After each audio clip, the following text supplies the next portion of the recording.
Oke Mbak, di sini saya izin bertanya ya Mbak mengenai nilai-nilai Pancasila karena kami mendapatkan tugas mewawancarai mahasiswa di Universitas Bengkulu. Jadi Mbak ini ada pertanyaan, pendapat Mbak tentang mahasiswa masihkah menerapkan toleransi dalam kehidupan beragama di lingkungan kampus? Gimana menurut Mbak itu? Kalau menurut Mbak pengalaman ya, kalau pengalamannya itu kan di organisasi biasanya. Biasanya kan kalau ada acara, baik itu di organisasi HIMA ataupun BEM, itu selalu kalau misalnya ada yang berbeda agama kan ada kepentingannya. Seperti yang non misalnya mau ke gereja atau segala macam kami izinkan. Terus juga kalau misalnya ada waktu sholat yang bagi yang muslim berarti kamu berhenti dulu. Tahu Mbak masih sih, Masih ya Mbak? ya kalau di lingkungan Mbak. Ya karena saya kan maba ya Mbak, jadi kayak ternyata di Universitas Bengkulu ini bukan hanya beragama Islam dan Kristen, ada pun yang Hindu, ada pun Buddha kan Mbak. Jadi kita selalu menerapkan toleransi ya kan Mbak di mana-mana. Iya harus. Iya Mbak. Kasih ya Mbak waktunya telah mengganggu. Iya sama-sama. Menurut Kakak, apakah mahasiswa masih menerapkan toleransi dalam kehidupan beragama di dalam kampus ini? Menurut saya secara pribadi masih, karena saya di dalam kampus sehari-hari saya berteman dengan orang-orang yang berbeda agama dengan saya. Ketika saya berbicara tentang agama saya, mereka sangat menghargai, dan juga ketika mereka berbicara tentang agama mereka, mereka juga aku juga menghargai mereka. Tidak membeda-bedakan sesama, tidak membeda-bedakan agama. Jadi kita walaupun beda agama, saling kayak udah sadar lah ya kan, kayak kita pun beda agama, saya Islam, kayak Kristen, walaupun agama kita beda, tetap satu keluarga gitu ya Kak. Jangan ada mau menjelek-jelekkan agama kita dan ya kan. Terima kasih ya Kak waktunya. Oke. Mbak, ini ada pertanyaan. Menurut Mbak, apakah nilai-nilai Pancasila masih relevan dan penting untuk diterapkan di lingkungan pendidikan tinggi saat ini? Gimana tuh Mbak menurut Mbak?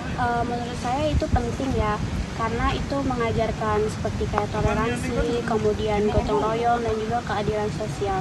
Nah itu tuh bisa menciptakan belajar yang inklusif di tengah keberagaman kita saat ini. Mungkin itu. Oh, gitu ya Mbak menurut Mbak. Kasih ya Mbak waktunya.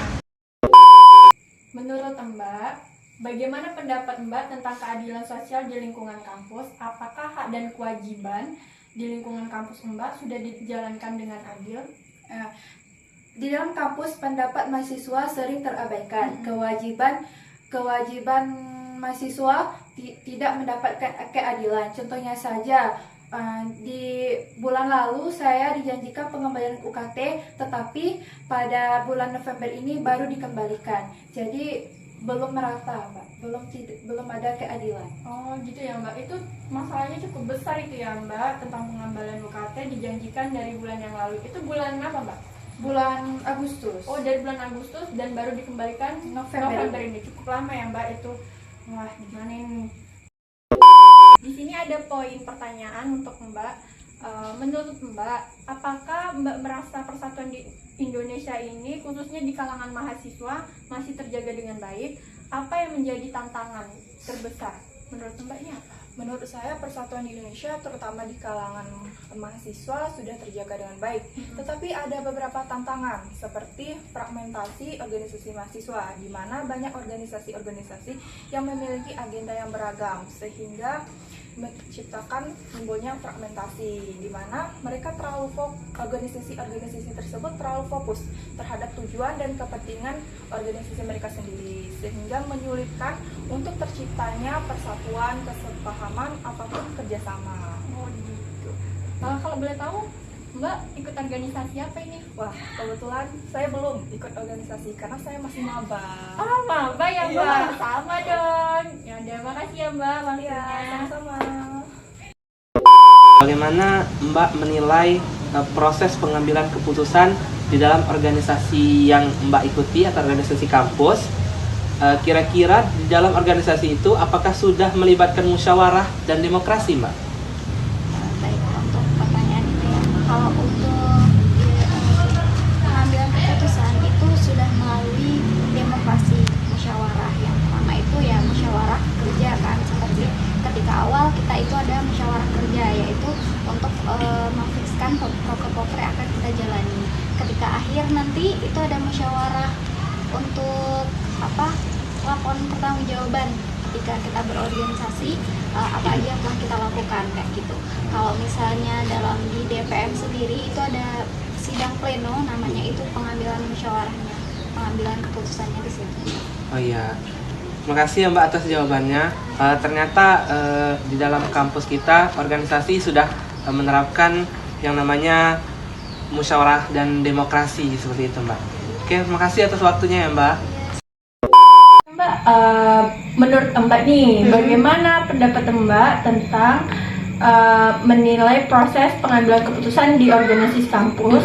Apakah sudah melibatkan musyawarah dan demokrasi? Itu gimana ya Mbak menurut Mbak? Oke.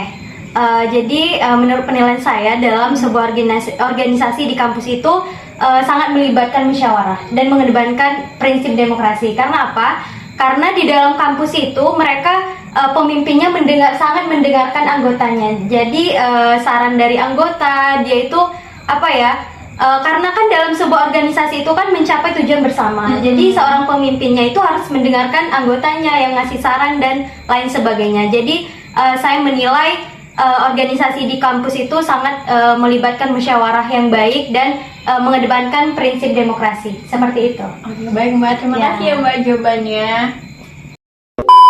Nih, pertanyaannya, bagaimana pendapat kakak sendiri tentang keadilan sosial di lingkungan kampus? Apakah hak dan kewajiban mahasiswa itu sudah dijalankan dengan adil, Kak?